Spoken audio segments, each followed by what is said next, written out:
Hello दोस्तों, कैसे आप सभी लोग। तो मेरा नाम है आकाश कुमार और स्वागत करता हूं मैं आप सभी के अपने चैनल केयर वेल फार्मा में।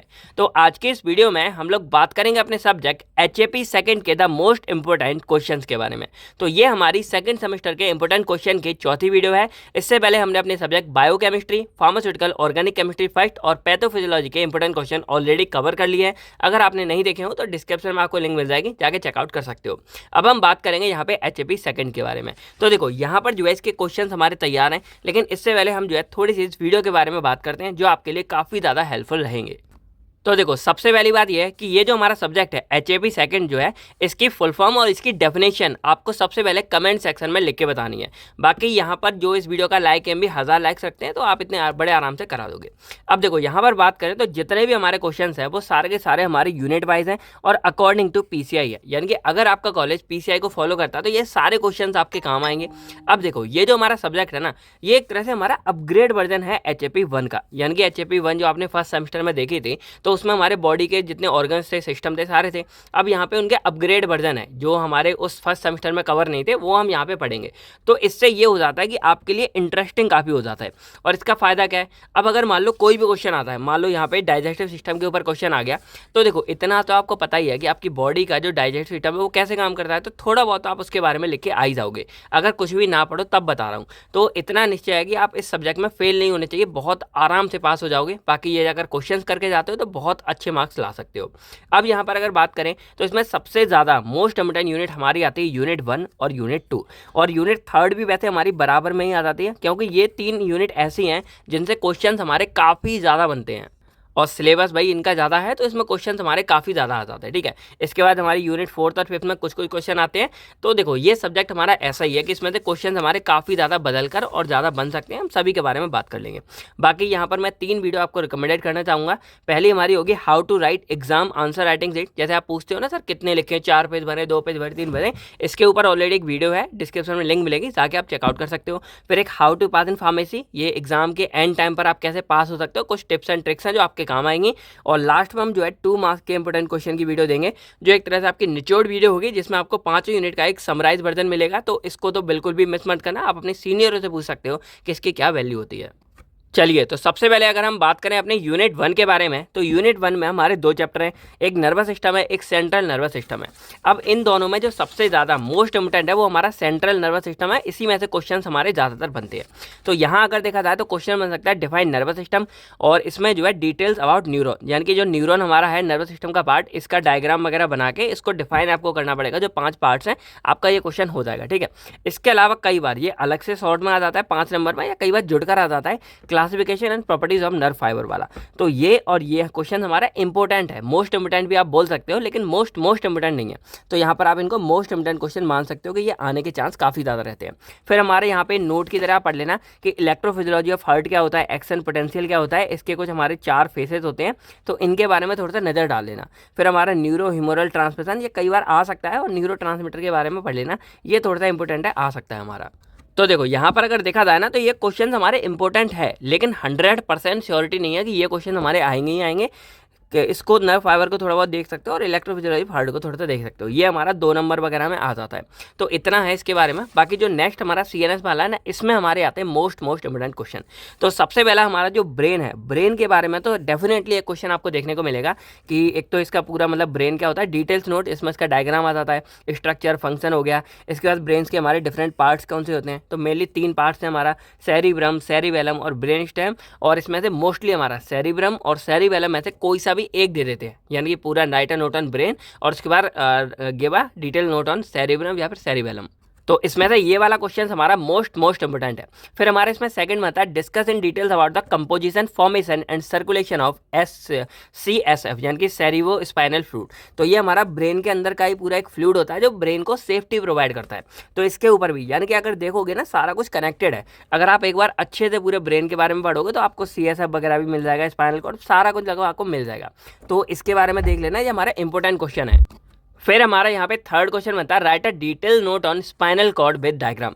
यानी कि जैसे ब्रेन के ऊपर क्वेश्चन आता है वैसे कई बार जो हमारे स्पाइनल कॉर्ड के ऊपर भी क्वेश्चन आया हुआ है। यानी कि सीएनएस वाला मैंने आपको पहले ही बता दिया कि फर्स्ट सेकंड यूनिट तो बहुत इंपॉर्टेंट है और ये दोनों ही क्वेश्चन हमारे बहुत बार आए हुए हैं। ठीक है, इसके बाद हमारा शॉर्ट नोट में कई बार आ जाता है कि मेनिंजाइटिस क्या है, रिफ्लेक्स एक्टिविटी क्या है और वेंट्रिकल्स ऑफ ब्रेन क्या है। तो ये हमारे लगभग दिया होता है, तो इनके बारे में पढ़ लेना।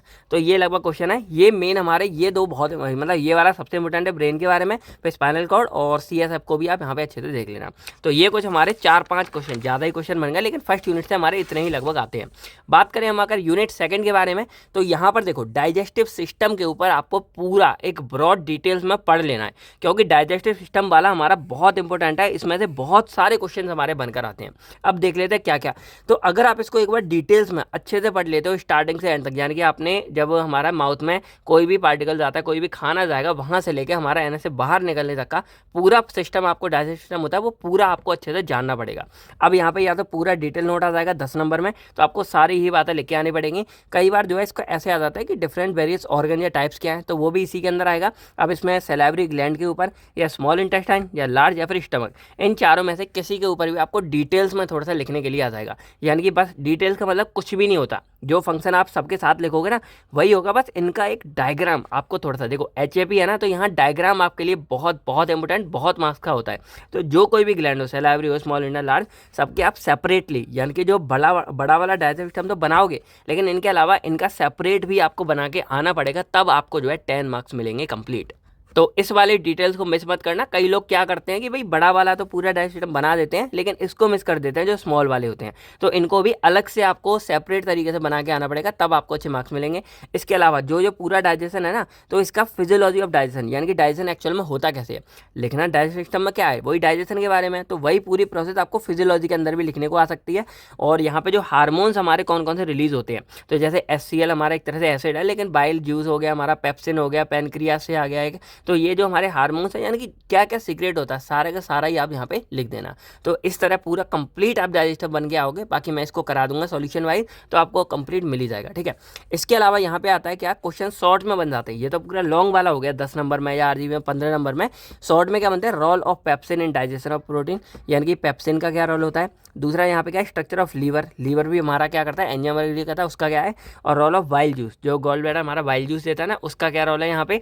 और इसके बाद यहाँ फंक्शन ऑफ सैलिवरी ग्लैंड और small intestine, salivary gland small intestine का क्या रोल है, देखा था आपको सब अभी भी पता होगा। सैलिवरी ग्लैंड सैलावा रिलीज कर रहा है, खाना पचा रहा है, स्मॉल इंटेस्टाइन सब ब्लड्स में एब्जॉर्ब करवा रहा है। तो लगभग आपको सारा कुछ आता है, ये बहुत ही ईजी है और बहुत ज़्यादा इंपॉर्टेंट है।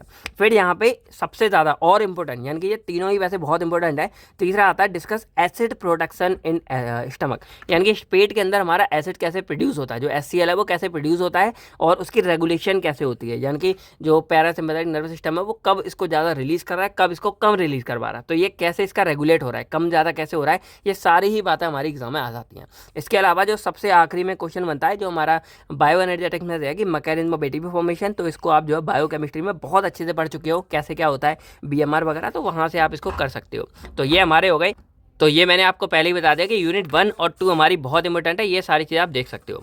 अब बात करें अगर अपनी यूनिट 3 के बारे में, तो ऐसा नहीं है कि ये भी नहीं है, मैंने आपको तीनों ही बताए थे। तो 3 में से क्या क्या आता है वो देख लो। इसमें भी पूरा रेस्पिरेटरी सिस्टम का आप अच्छे से पढ़ लेना, कैसे क्या होता है। और इसमें भी सेम जैसा हमारा डाइजेस्टिव का बनता है, उसी तरह यहाँ पे रेस्पिरेटरी का भी सारा कुछ सेम बनता है। और इसमें जो मेन हमारे लंग्स होते हैं, तो लंग्स के बारे में अलग से एनाटॉमी भी आ सकती है कि क्या कैसे होता है। तो लंग्स का पूरा स्ट्रक्चर, डायफ्राम वगैरह सब बना के आना है।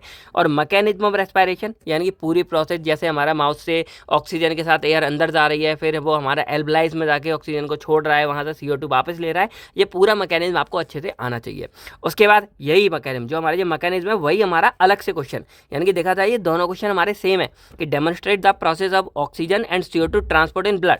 तो ये सेम ही है ना हमारा जो यहाँ पे होता है मैकेनिज्म के अंदर भी, तो यही चीज़ आएंगी ना। तो ये अलग से भी इस तरह बना के आ जाता है, तो बस मैंने आपको बताने के लिए यहाँ पे लिख दिया। फिर हमारे यहाँ पे क्वेश्चन जो यूरिनरी सिस्टम है उसके अंदर से आता है कि यहाँ पर जो हमारा यूरिन सिस्टम है उसके फंक्शन और उसके पार्ट्स के बारे में लिखो। अब इसमें मेन हमारा किडनी और किडनी के अंदर नेफ्रॉन है, तो इन दोनों के बारे में ही अलग अलग से आ जाता है, किसी बार नेफ्रॉन के बारे में, किसी बार किडनी के बारे में। फिर हमारा आता है explain the physiology of urine formation, और यूरिन के बारे में थोड़ा कंपोजिशन वगैरह कैसे बनी तो वो। बाकी ये एक मोस्ट इम्पोर्टेंट क्वेश्चन में आएगा, यानी कि यहाँ पर भी देख रहे हो ये तीनों ही क्वेश्चन हमारे मोस्ट इम्पोर्टेंट है, तीनों आए हैं, ऐसा नहीं है कि नहीं आए हैं। ये वाला ये तो मतलब कभी कभी आता है, लेकिन ये इसी के अंदर इन्वॉल्व हो जाता है। तो हम बोल सकते हैं कि ये वाला mechanism of respiration, respiratory system, lungs, ये सब हो गया। दूसरा हमारा किडनी वगैरह, नेफ्रॉन, इनके बारे में। और तीसरा फिजियोलॉजी ऑफ यूरिन फॉर्मेशन, ये तो बहुत ही ज़्यादा इंपॉर्टेंट है कि ये हर बार लगभग देखने को मिलता है। तो ये 3 क्वेश्चन आपके लिए मोस्ट इंपॉर्टेंट हो जाते हैं। इसके बाद शॉर्ट्स में आपके क्वेश्चन आते हैं role of kidney in acid base balance और role of RAAS in kidney, यानी कि क्या होता है ये शॉर्ट्स में आपको देखने को मिलेंगे। तो जितने भी क्वेश्चन हैं लगभग सारे ही हमारे एग्जाम में आ चुके हैं, तो इसीलिए ये मोस्ट इंपॉर्टेंट हो जाते हैं और आपके एग्जाम में आने के चांस रहते हैं। यूनिट 4 के बारे में बात करें तो ये हमारा एंडोक्राइन सिस्टम वाला है, तो इसको डिफाइन कर देना। अब इसमें हमारे ढेर सारे जो ग्लैंड्स वगैरह हैं जो हार्मोन्स वगैरह को रिलीज करते हैं, तो ये हार्मोन्स अपना एक्शन कैसे शो करते हैं, एक जनरल मैकेनिज्म पढ़ लेना। इसके अलावा जो मोस्ट इंपॉर्टेंट हमारा वो है एक पिट्यूटरी ग्लैंड, यानी कि मास्टर ग्लैंड वाला, ये हमारा बहुत बार आता है। तो इस पिट्यूटरी ग्लैंड को तो बहुत अच्छे से करके जाना। और इसके बाद यहाँ पे मोस्ट इंपॉर्टेंट, इसके बाद हमारा एड्रिनल ग्लैंड, ये भी हमारा एक इंपॉर्टेंट हो गया। और यहाँ पे थायराइड ग्लैंड के बारे में भी कई बार आता है। और जो डिसऑर्डर्स है वो हमारे मेनली थायराइड ग्लैंड्स के बारे में आते हैं, तो इसको भी देख लेना। तो ये मेनली आता है। बाकी 2 नंबर के हिसाब से आप पीनियल, थायमस, इनके बारे में थोड़ा बहुत स्टडी कर लेना। अब यूनिट 5 के बारे में अगर बात करें तो यहाँ पे जो मोस्ट इंपॉर्टेंट वो हमारा मेल और फीमेल रिप्रोडक्टिव सिस्टम, कंप्लीट उनकी एनाटॉमी, फिजियोलॉजी आ जाती है। और इसमें से कई बार मतलब दोनों एक साथ नहीं आते, कई बार मेल वाला आता है तो कई बार फीमेल वाला आता है। दोनों को मतलब बराबर का रेशियो दिया, यहाँ पे भेदभाव नहीं किया, बदल बदल के जो है एग्जामिनर देते रहते हैं। तो एक ये हमारा इंपॉर्टेंट हो गया। और दूसरा हमारा मोस्ट इंपॉर्टेंट हो गया है मेंस्ट्रुएशन साइकिल वाला। तो ये पूरा फिजियोलॉजी ऑफ मेंस्ट्रुएशन क्या होता है, और इसी के अंदर मेनली मेंस्ट्रुएशन साइकिल के बारे में आती है, और इसमें कैसे हार्मोनल रेगुलेशन होता है, ईस्ट्रोजन, प्रोजेस्टेरोन वाला, ये पूरा का पूरा फंडा आपको यहाँ पे पूरा करना पड़ेगा। बाकी मैं इसको करवा ही दूंगा।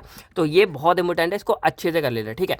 तो यहाँ पे ये 2 मोस्ट इंपॉर्टेंट क्वेश्चन हो गए। इसके बाद हमारे शॉर्ट नोट में ही आप पढ़ लेना कि फर्टिलाइजेशन क्या होता है मेनली प्रेगनेंसी के टाइम पर, मतलब क्या कौन कौन से फेसेस होते हैं, फिर स्पर्मेटोजेनेसिस हो गया, सेक्स हार्मोन हो गए, इन सब के बारे में थोड़ा नजर डाल लेना, ठीक है। तो ये आपके हो गए। इसके अलावा हमारे 2 मार्क्स के क्वेश्चन भी तैयार हैं, यहाँ पे आपको दिख रहे होंगे। तो सबसे पहले तो आपको वही एचएपी की डेफिनेशन कमेंट सेक्शन में लिखनी है। बाकी ये क्वेश्चन आप चाहो, आपको जल्दी है तो आप इनको देख सकते हो, क्योंकि ये वाले क्वेश्चन आपको एग्जाम टाइम पर ही, मतलब जब हमें टाइम लगता है तब हम करते हैं। तो आप यहाँ पर इनको नोट कर सकते हो। ये यूनिट वाइज है, 5th, 4th, 3, 2, 1, सारी यूनिट में से क्या क्या क्वेश्चन बन सकते हैं वो आपके सामने यहाँ पे लिखे हुए हैं, ठीक है। तो इनको आप यहाँ पे अच्छे से कर सकते हो। तो आई होप आपको सारे क्वेश्चन समझ आ गए होंगे। तो अब अगर नोट किया जाए तो इसमें क्वेश्चन मानता हूँ मैं ज़्यादा हो गया, लेकिन ये इंपॉर्टेंट है, ये सारे ही आते हैं। तो यहाँ पे लगभग ये 1 हो गया, इनको 2 मान लेते हैं। और यहाँ पे ये वाला ब्रेन वाला तो बहुत इंपॉर्टेंट है, स्पाइनल कॉर्ड वाला भी ले लेते हैं। तो लगभग 4 से 5 क्वेश्चन आपके यूनिट 1 में हो गए, और यहाँ पे 3 क्वेश्चन आपके यहाँ पे हो गए यूनिट 3rd में हो गए। तो 4, 5, 9 क्वेश्चन करीब हो गए।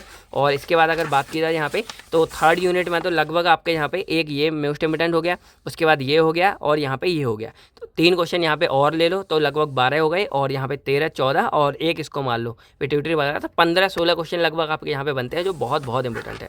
तो आई होप आपको सारा कुछ समझ आ गया होगा। बस अगर कोई भी डाउट है आप कमेंट करके बोल सकते हो। बाकी इस वीडियो को लाइक कर दो, दोस्त के पास शेयर कर दो ज़्यादा, जिससे हमें मोटिवेशन मिले और हम बहुत जल्दी जो है इसका सॉल्यूशन बना गए। तो अब आपके सामने जो है चारों सब्जेक्ट के सॉल्यूशन आपको क्वेश्चन मिल चुके हैं। अब आप कमेंट सेक्शन में बताओ कि सबसे पहले आपको कौन से सब्जेक्ट के सॉल्यूशन वीडियो पे काम करें, ठीक है। तो मिलते हैं हम आपसे वजह नेक्स्ट वीडियो में। तब थैंक यू, टेक केयर, अपना भी फैमिली का ख्याल रखिएगा। बाय बाय दोस्तों, जय हिंद दोस्तों।